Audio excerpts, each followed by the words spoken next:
And welcome to our first live in a while. Yeah. So, tonight we are fresh off the premiere of season 2 of The Pit. So, this is like our first medical drama that we've covered. So, this is kind of exciting. So, before we get into it, let us know what you think of the podcast as a whole or a possible show we should have on our radar to cover by emailing us at redandredreelreviews@gmail.com and follow us on Instagram, please. Red and Red Real Reviews.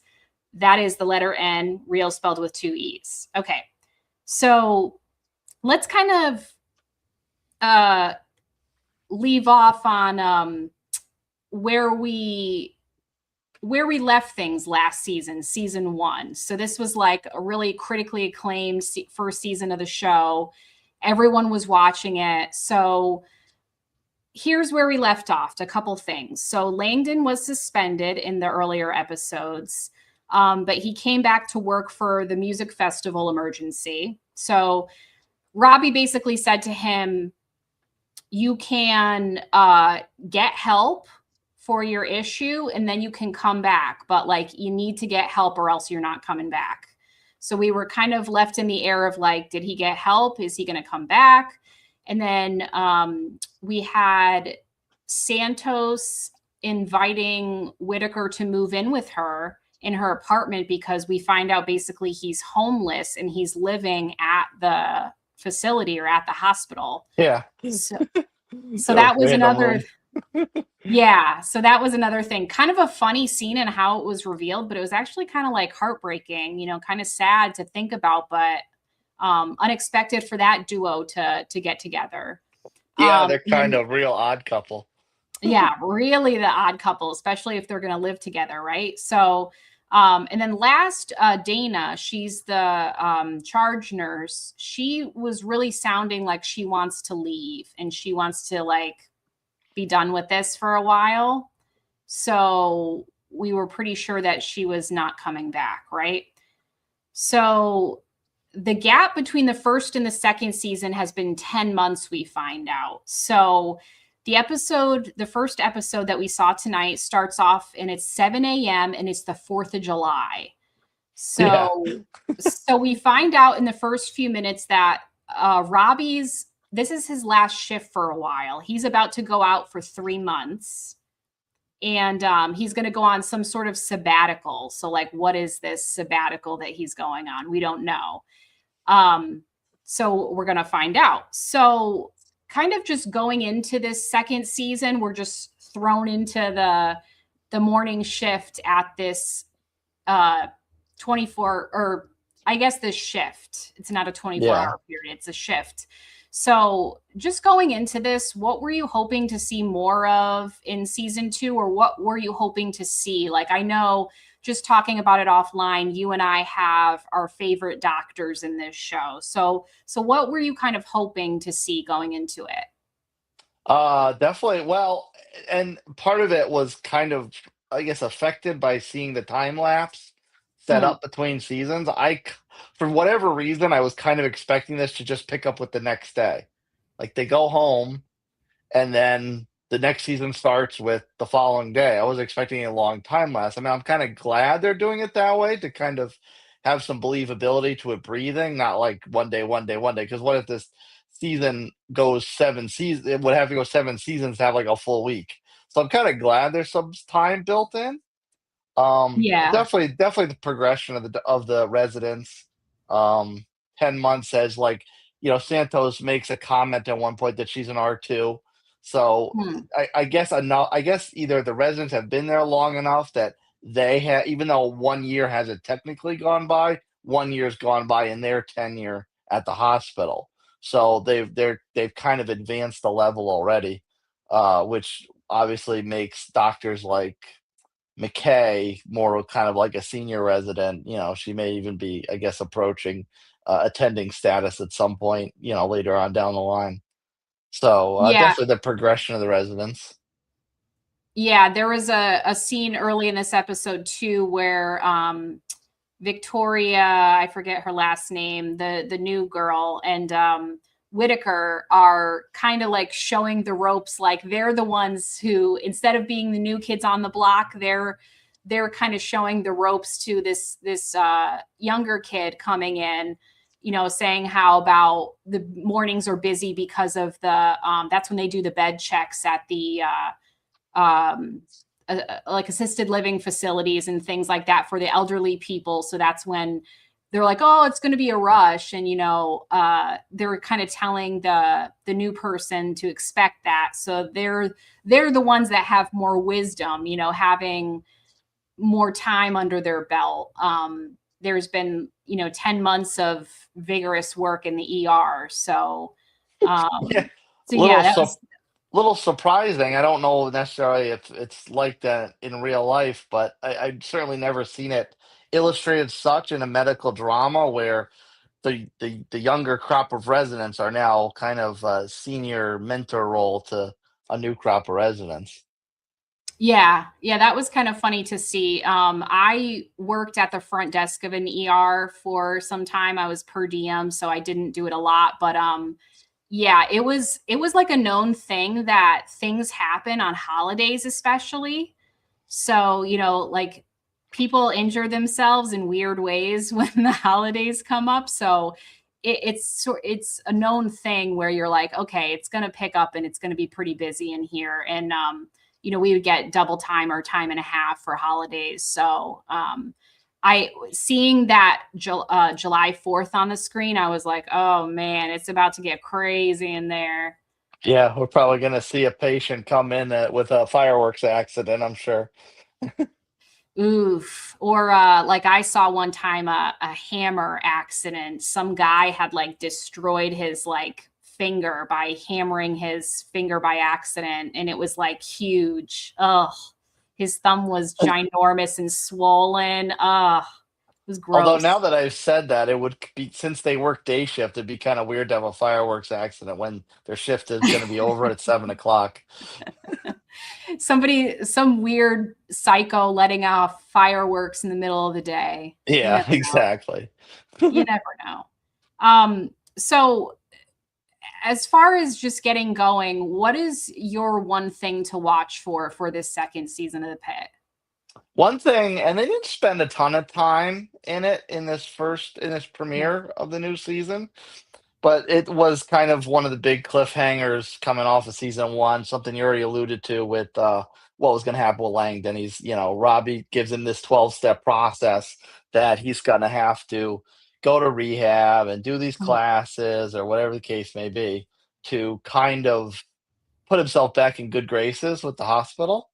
So I'm definitely so, and they kind of tease like some regaining trust issues mhm, between the two of them. Langdon comes in, he's pretty much begging to get to jump right back in the mix, and of course, Robbie's a bit more apprehensive to let him do that, mm, even though he's got one of the patients there, which apparently has a long history with mm, Langdon. Even and Langdon even well, I don't want to spoil it or something, but Langdon does have a bit of a disclosure to this patient. If you mm. catch my drift, if you watch season one, uh, Yeah. so um, he's Robbie's obviously very, very slow to trust Langdon again. So there's going to be some bit of a long path to regain a relationship between the two of them. Kind of he throws him back into triage in this, and there was kind of I think I remember some chemistry between Langdon and King in the first season. And King kind of like I was like, oh, I'll go to triage, and he's like, no, no, no, no, no, no, no. Langdon's gonna go there. So this is definitely gonna be kind of a long road to hoe, so to speak, for Langdon. Yeah, and you know what, in the first season I wasn't really sure how I felt about Langdon. Like he wasn't really one of my favorites, but I did feel like he's one of those like tough but fair guys. And I Hmm. did feel like Santos was like a shit stirrer, and I was like, I do not care for her. So I would trust him more so. But yeah, I don't know. I going into this season, when they showed Langdon returning, I had seen like screenshots or something of previews for the show, like or like a trailer. So I knew he was returning. Like it wasn't like he wasn't. So it wasn't a big secret or anything that he was returning. But I guess I'm a little more hopeful this season because I do like the dynamic that he has with Dr. King, and I'm almost wondering if it's the recap I was watching today, even though I recently watched season 1, the recap said that they have a sibling relationship. So I don't think there's like a romantic thing to it. And I think, I mean, correct me if I'm wrong, but doesn't Langdon mention something in the first season about like, I don't know if he's married or not, but he definitely mentions a child. I thought he mentions that he's a dad. Could be wrong. I don't know. The only one I know that has a child was McKay. Right, right. Yeah, and then King has her sister that she cares for. Yeah. Yeah, and King was one of my favorites. So I like the fact that like Langdon is coming back and King has her buddy now, or Yeah, love interest. I don't think so, but I don't know necessarily what's going on. yeah, and I kind of also relate to King well because it's ironic because she takes care of her autistic sister, Mm, who is they show her at the very end of season 1. She's very, very, very highly autistic, and but King to me, uh, I kind of relate to her because she shows signs of more high functioning autism. The way she kind of her hand mannerisms at times, the way she's very literal. So yeah. to me, it's kind of interesting to see. At least in my mind, they haven't said anything on the show. At least in my mind, autism kind of represented with two different characters, even though one is kind of more off screen and unspoken. Yeah, I kind of find myself relating to Dr. King too, like just I don't know, she's kind of quirky, like kind of awkward, not Yeah. unlike me. So, if I were a doctor, I'd probably be more like Dr. King if anything, but Hmm. that's a big if. That's a real big if, but I would just like to document it that when I was a kid, I had like, my mom would save like a handful of old papers, and she saved this paper that said like, at daycare they interview you and they say, "Oh, what do you want to be when you grow up?" And they write it down and they bring it home to your parents. And when I was like 3 or 4, I said I wanted to be a doctor that visits people. So a home a home health aide. I can barely stand blood though, like especially my own, so it would never happen. But I thought that was funny, like looking back on it all these years later, that I at one point wanted to be a medical professional. So laugh at that. Yeah, you're very squeamish to things on screen, I'm so I'm real very life probably wouldn't work. Yeah, and you know what, with the effects of this show, it makes it so real. So Hmm. like even the first season, some of the things that they did, and then there's a moment in this first episode where there's like a beating heart, or like they show a heart, and that was like that tripped me out. That was gross. Yeah, that high trauma patient, which leads to another situation with Robbie with this attending that's covering for him while he's on sabbatical, and there's too many people in the trauma room and that sort of thing. Yeah, it's a whole fiasco. So, basically how we mentioned at the beginning that, he's gonna be going on sabbatical for 3 months, I think they said, and so his replacement is, sort of a hard ass, it seems. So, the rest of the staff might have quite a time dealing with her, and, he leading up to his this is his last shift before he's off for a little bit to do what we don't know, but his replacement is wanting to like touch base with him before he goes off. So he's kind of like, oh, here we go. She wants stuff from me, and eek. So like they're Yeah. very, very opposite personalities. No, you could tell it's a very obvious pain point for him because she makes some comments about their jovial referral of the emergency department as the Pit, which Robby loves to call it that, and he knows that his boss doesn't like it being Mm. called that. So it almost kind of feels like she handpicked Dr. Al Hashimi to cover for him to kind of, I don't know, get under his skin, but maybe like kind of break the culture that exists in the Pit because of Robby. Yeah, I think for sure to get under his skin. So let's move on to my things. So uh, I guess we have sort of a reverse bear effect. You know how we would joke about how the bear always gets nominated as a comedy, although it's more of a drama.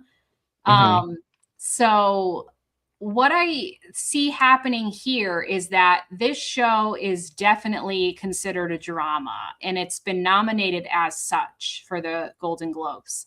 But although it's a drama, there are elements of comedy interwoven in it, and that's my one thing that I would advise people to watch for is, we mentioned Mel, Dr. King earlier, and she has this really funny moment with Santos in this first episode. They have a funny exchange, and even Dana can be kind of funny. She's cracking a couple jokes, and but she's kind of like tough as nails, but she's still like kind of witty and cracking these jokes. So I don't know. I appreciate although they're dealing with these dramatic situations and traumatic situations, there's still like little tidbits of comedy and that I appreciate. And like that, I actually like laughed out loud a couple times. Just at the ridiculous, like they'll kind of point out the ridiculous things that are going on in the midst of this craziness in the ER. So yeah, I appreciate the comedy in a highly serious drama, basically. Yeah, Dana is in her kind of return to the hospital. She's a lot more loose. She kind of takes this new RN under her arm who's like very very nervous and uptight. And she's kind of like just flying by the seat of her pants a little bit, just to kind of like stay in this de-stressed mode, so to speak. Yeah, and so she obviously I heard about one of the morning shows like, "Oh, we have so and so on. She plays Dana on the Pit." And I'm like, "Okay, so she is coming back." So it wasn't a Yeah. secret again that Dana was also coming back. She does say in this episode that she was off for a time. So she did Hmm. leave for some period in between these 10 months between seasons. So maybe we'll get to the root of that and what she did while she was gone. But it's possible too that she really sounded like in the first season when she had that talk with Dr. Robby um, that she was really burnt out, just really, really extremely burnt out. So maybe she's kind of put a new foot forward to try to prevent that from happening in the future, like with her time off. We don't know what she did with her time off, but maybe she's trying to like turn over a new leaf and make this a different thing than it was before so that she doesn't get burnt out again. So I thought that was interesting. A subtle messaging to the value of a work-life balance. uh I know. Synergy. Synergy. Yeah. Although we can't relate to the medical part of it because I know that, pretty much every hospital is understaffed. Nurses are always in demand. They never have enough nurses. They're spread really thin, et cetera, et cetera. But I guess we can't understand that part of it. But I do understand burnout. And everybody in the corporate world or has been in the corporate world or really in any sort of venue experiences burnout at some point. Yeah. One funny moment that I kind of had a good chuckle with was uh, Dr. McKay and I get Samir and Dr. Mo. I think it was Dr. Mohan. I get two of them mixed up. Mohan is the very very young one, and she's stressed out because her phone keeps going. Or maybe it was Dr. Samira. because she's the one that her phone kept going off Mm. in the one of the first in that first that first trauma room. So she goes out and she's like she's freaking out because her mom's getting ready to go on this cruise with this guy she just met. And so she's doing her charts on the computer and she's like just venting out loud. And Dr. McKay is like, across the thing and all of a sudden just has this lighthearted moment of like, oh, well, you know what? Samir is like, what if the ship disappears at sea? What if, this guy hurts her or whatever? Like, thinking like the worst possible things. And McKay is like, well, what if they're just in love? It's like, oh, it's more like lust. About Dr. McKay's like, oh, if only. And she goes like, you know what? I'm solo this weekend, meaning she doesn't have her child. And Yeah. it's been a while. I need to get laid this weekend. and Yeah. then, Yeah. and then Samir just looks up at her like, what? It's like, oh, sorry, was that too much for 8 a.m.? And she walks away. It's very like, or ever. Yeah. So this funny little like catty moment between these two doctors, to kind of like I don't know break. I mean, Dr. McKay wasn't in that trauma room, but like to kind of break up a tense situation. Yeah, and I find that each episode and like kind of over the last season, we've seen these pairs sort of come together, right? Where there's like a pair of two staff members that have to work together to solve a problem or to Hmm. um, treat this patient or whatever it is. So I we have seen Dr. McKay and Dr. Mohan. Is it Mohan? And then I think her first name is Samir. Is that why? Oh, I thought Dr. Samir and Dr. Mohan were different. But Dr. Well, Mohan was the little young one. I know the young one with the mom who's a surgeon. She's her first name is Victoria, but I get confused with her last name and the other doctors that's paired up with McKay. I get confused with their last names. Yeah, yeah. Um, but yeah, I like how they're kind of paired together. Like they're kind of the voices of reason. And then I mean, like Dana kind of pairs with everybody. I like how she's kind of like the mom of the bunch. Hmm. She takes people under her wing. And then you have when he's there, Langdon and Dr. King are buddies and they support each other. Um, yeah, I like seeing people like Whitaker too, who were sort of unsure of themselves in the beginning, and Victoria kind of step up a little bit just in this first episode where that you see them be more sure of what they're doing. And Whitaker sort of pays tribute in a way you'll see to something Robby taught him or Yes, so I I thought that love was that really moment. sweet. Yeah, Yeah, that was really sweet. I really like that moment because Whitaker's this ball of nervous energy, and Yeah. having him like this little moment early on in the new season where he really has an opportunity to be a leader and show Mm, some growth, and it's like, okay, this kid really learned something in the last yeah. year, 10 months, whatever. Yeah, he's definitely got some swagger this season versus last season. He was just like a bumbling fool.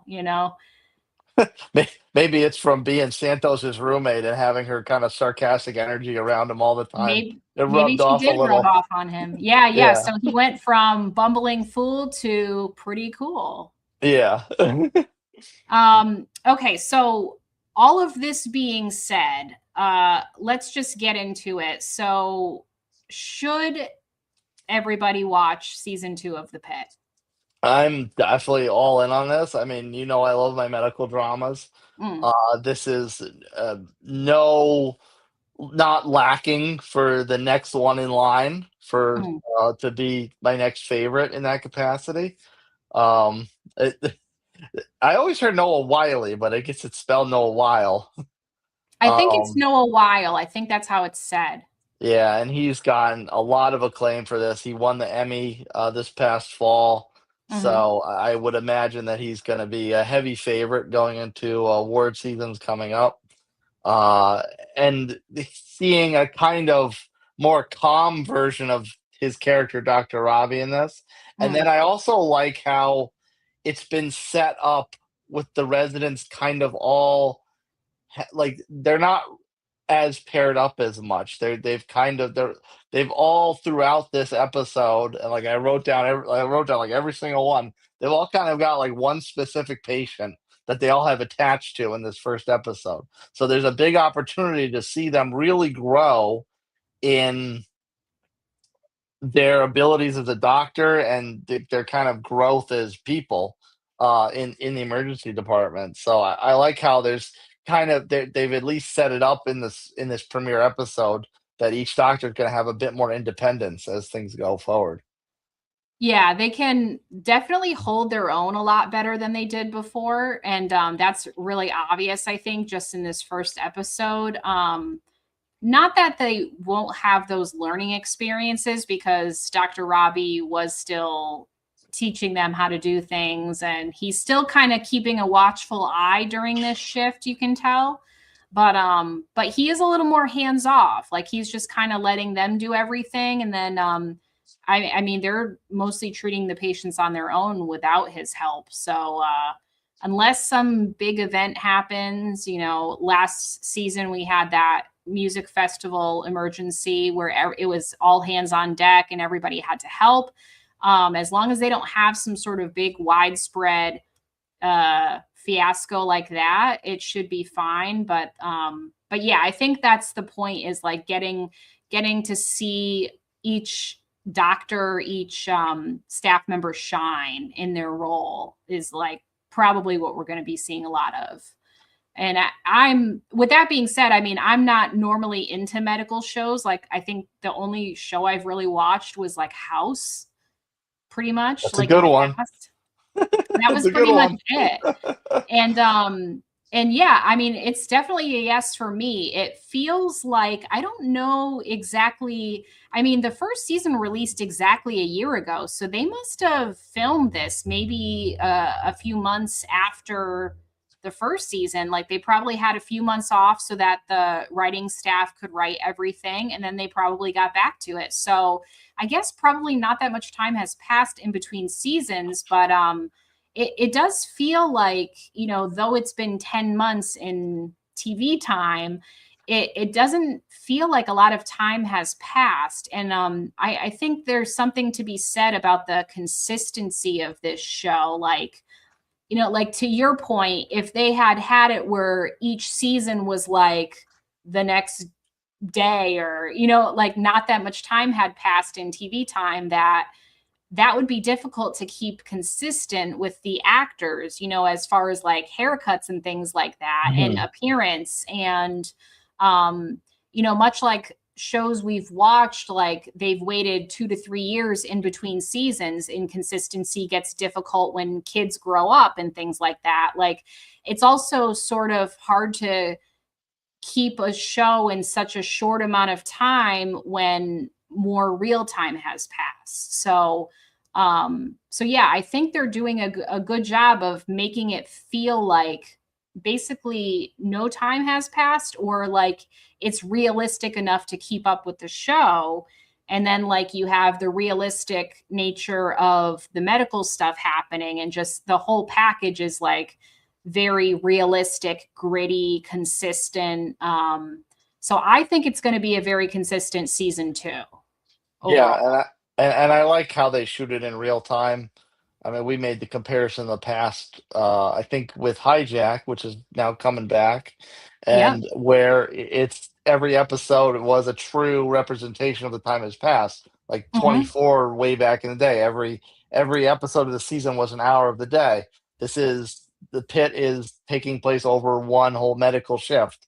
So, Mm. 12, 13 episodes in a season. They're usually 12-hour shifts in a hospital. So every episode is an hour of that shift. So there's something very you can appreciate something about the real time nature in which the episodes are delivered to the audience.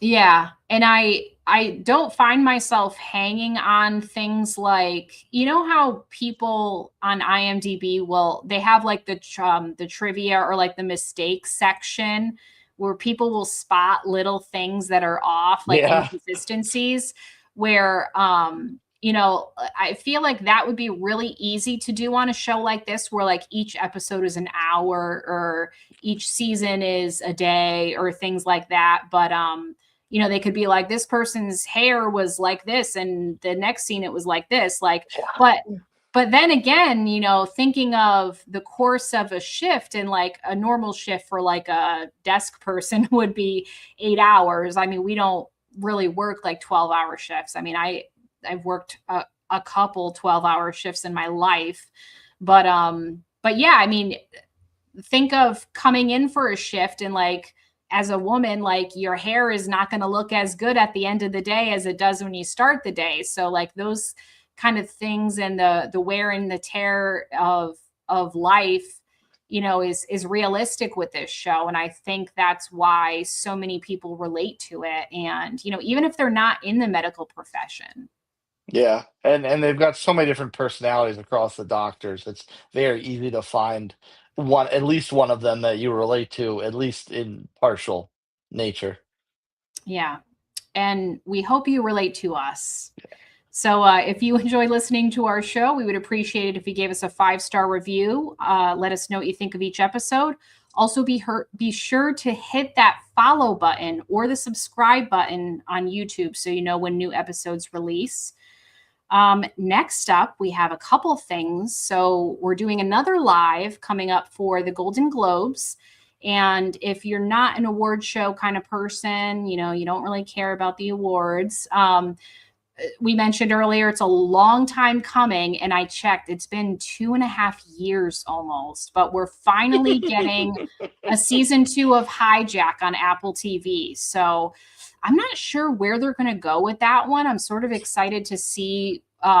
Is it Idris Elba? It's got to be. Is it like a new situation that's going to take place this season? I would assume, but I don't know where they're going to take that show. Like I thought it was before it got renewed. I was like, oh yeah, this is just like a limited series, and it turned out to not be the case. So I'm just kind of letting it take me on a ride. So we'll see what happens with that one. Yeah, I would have figured that Hijack was going to be a very limited run, or if it was brought back, it would have a whole new plot, a whole new cast, a new lead, Yeah. and just an entirely new premise, but with the same concept. But I mean, he's coming back, so I guess we'll see what it's about. Is there going to be like another incident on a plane? Like Yeah, this poor just unlucky man. He keeps winding up on hijacked planes. like I just can't imagine where they're going to take it, but I guess we'll find out. So until the next real review, Red and Red signing out.